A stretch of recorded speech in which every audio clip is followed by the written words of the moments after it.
ناظرین، اشتہاروں پر پیسہ کیسے برباد کرتے ہیں یہ کوئی شریف خاندان سے سیکھے۔ یعنی ابھی سب لوگ شور مچا رہے تھے اور سر پکڑ کے بیٹھے تھے کہ یہ کیسے ہو سکتا ہے کہ پورا کا پورا صفحہ باقاعدہ خبروں کی صورت میں اشتہار بنا کے چھپوا دیا جائے اور تمام اخبارات میں ایک جیسا چھپ جائے۔ ابھی لوگ اس حیرت سے باہر نہیں آئے تھے کہ ایک نیا کارنامہ کر دیا اور یہ پنجاب سرکار نے کیا ہے۔ یعنی ٹک ٹاکرز کے شوق ہی پورے نہیں ہو رہے۔ آپ صرف یہ صورتحال دیکھیں کہ کس طرح کی تصاویر چھاپی گئی ہیں مریم نواز کی اور کتنی تفصیل سے چھاپی گئی ہیں تو آپ حیران ہو جائیں گے۔ یہ پاکستانی اخبارات کی حالت ہے۔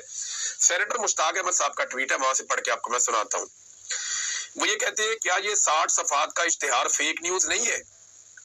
ملاحظہ ہو، پنجاب اسمبلی ممبران کی تنخواہوں میں 1000% اضافے کے بعد 60 صفحات کا حکومتی خزانے سے ذاتی تشہیر کے لیے اشتہار 60 صفحے چھاپ دیے انہوں نے۔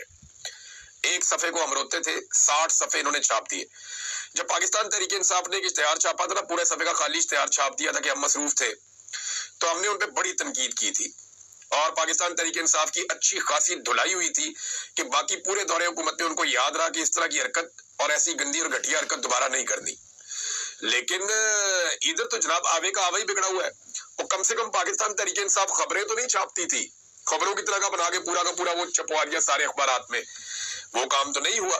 لیکن جو انہوں نے کیا اس وقت وہ غلط تھا۔